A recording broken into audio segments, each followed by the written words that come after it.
Hey ladies, this is Mocha Mommy here, bringing you another video. And in this video, I want to talk about how Republicans are playing off of the ignorance of their base and then trying to recruit Black people to the same level of ignorance. Candace Owens on The Breakfast Club, primary example, a MAGA Republican who has been a anti-Black mouthpiece for that platform has now been fired. She was on The Breakfast Club trying to pander back to Black America.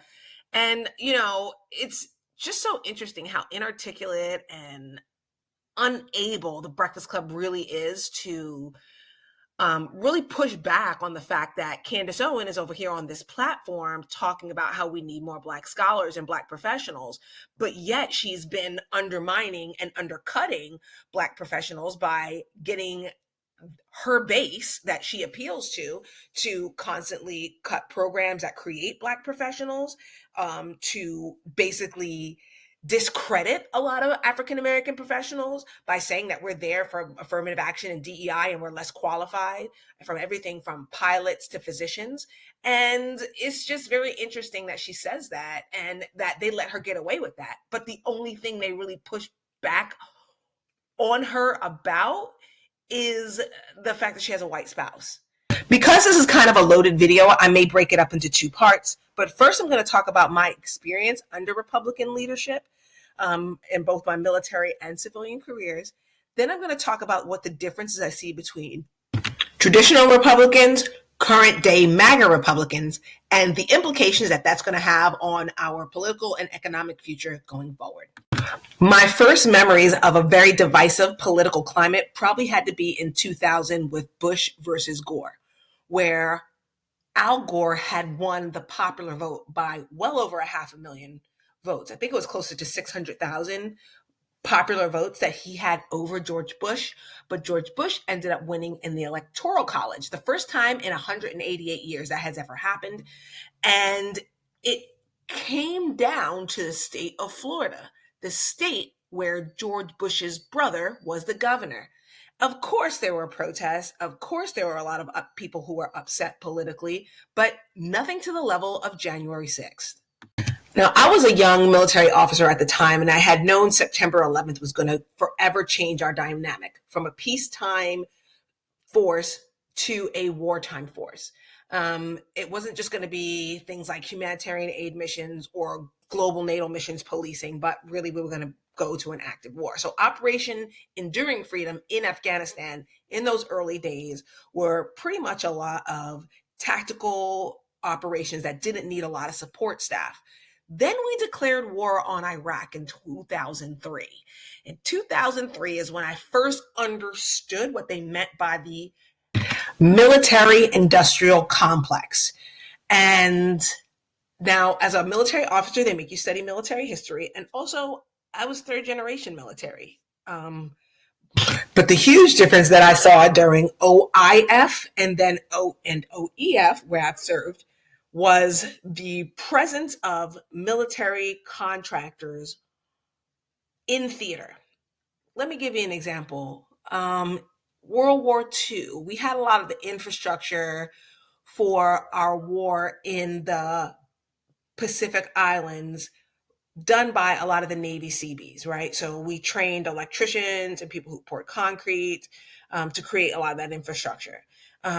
A lot of the communications that was vital during the Korean War and the Vietnam War, it was instituted a lot by the soldiers who were there. They were the ones who would carry the radios. They would do a lot of the filming. They would do a lot of the on-air and over-the-air communication and maintain those relay towers.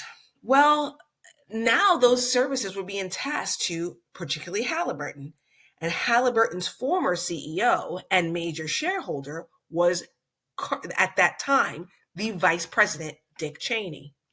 You already had a lot of Democrats distrustful of the Bush administration and all that they had done because people had felt that he stole the election.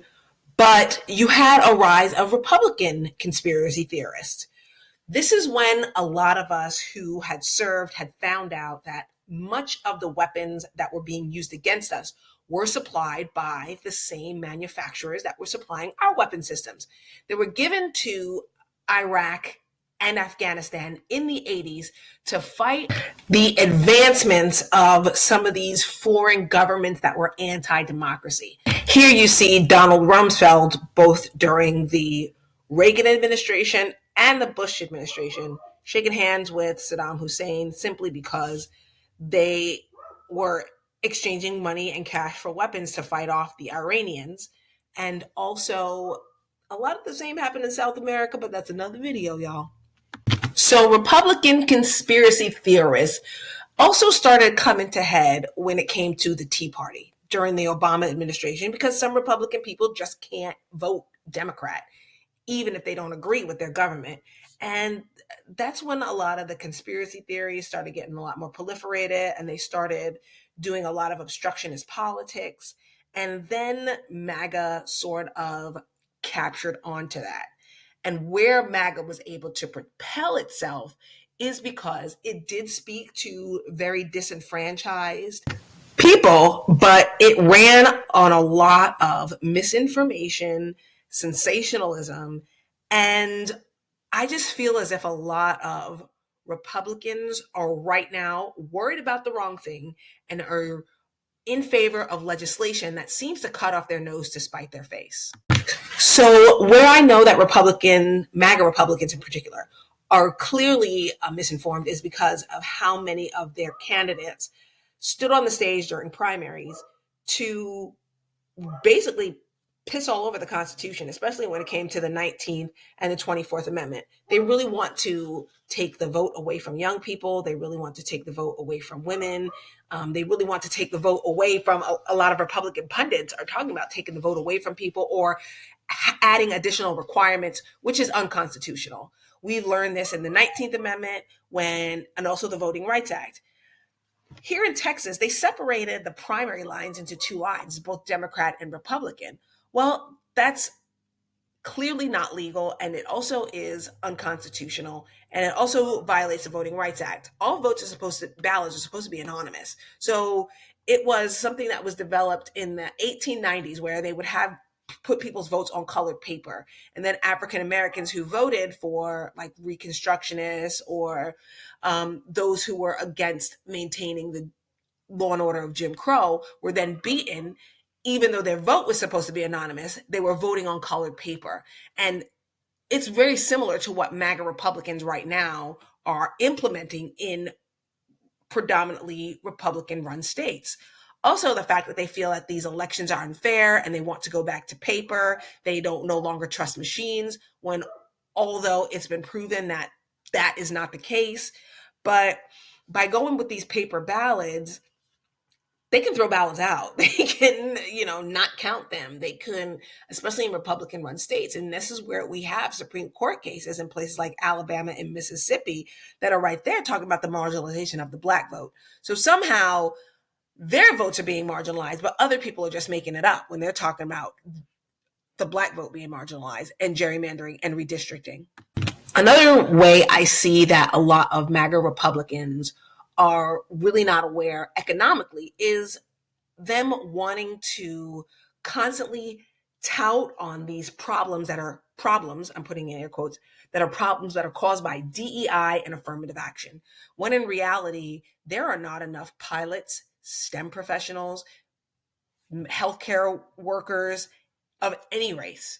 And when you start to end programs that provide support so those things can happen, and when you start to end a lot of these programs, you find that you get less candidates, period, because many of the same problems that minorities and African Americans are experiencing when it comes to roadblocks to education, those roadblocks also exist for a lot of poorer whites.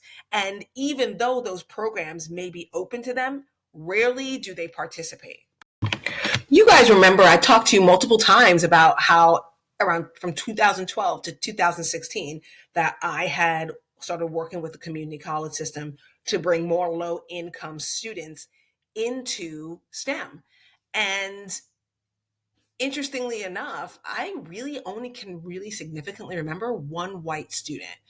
Lots of black students would sign up because low income, urban, all of a sudden is synonymous with black or minority. But many students have come out successful, and it was just because they needed additional reinforcement on math and science, and also to understand the careers that were available in an ever changing economic landscape. Now, one of the main advocates of this program, especially here in Texas, was Governor Rick Perry, a Republican. Perry understood that if you want to grow your economy, you can't leave 40% of your population behind. This is where you saw a lot of incentives for military personnel who were stationed in Texas, who may have not been from Texas, to stay here to get education and training and jobs. He also created this fictional $10,000 degree that would count things like work experience towards having a bachelor's degree, and continue with a lot of the programs at University of Texas in particular that would make sure that the top 10% of students from every high school could have an available spot. This would make sure we didn't create this odd economic meritocracy where only students who had access to AP classes, advanced tutoring, would be the only ones who would get into some of the Texas's top universities. How this helped the economy was you had more talent coming from more places. So as the economy began to expand, for instance, oil industry in San Angelo, Texas, the banking industry in El Paso, you would have people who are from that area who had the education and connections to grow those small microeconomies around the state. Another way where Rick Perry was very smart was when he became Secretary of Energy.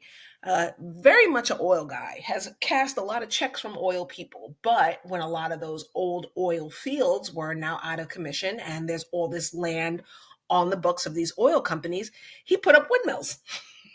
He put up windmills and solar farms to a lot of his oil company cronies. This makes the left wing very happy because there's more green energy available. And also it keeps that oil money, his oil money cronies, collecting checks from the US government, as they always have been. So he was far from perfect. Definitely a corporate crony and the quintessential Republican. But he understood economics. When he had that campaign to get California based businesses to move to Texas, that's one of the reasons for the economic growth in this state. He was the longest serving governor, and we are still feeling the economic impact. Whereas now you have a lot of MAGA based Republicans who are very anti intellectual and don't like the idea of making higher education more accessible because they don't feel that it's worth the little bit of taxpayer dollars that they contribute. It's like they are creating this class sort of warfare, but they're fighting for the wrong side because Trump has basically taken the reins off of private equity and taken the reins off of consumer regulations. And now we are flooded with price gouging and people being pushed out of the housing market, and also opportunities for small business. And MAGA Republicans have fought for this. They've also fought for having a lot of their hospitals closed because they hated Obamacare so much that a lot of the things that were propping up and keeping rural hospitals open, that funding has now dried up and ended, and Republicans never came up with another alternative. I'll be adding more political opinions as election season progresses, but in the meantime, know that your vote counts on both the local and national level, and make sure that you're making the most informed voter choice that is best for you. This is Mocha Mommy, and I'll see you in the next video.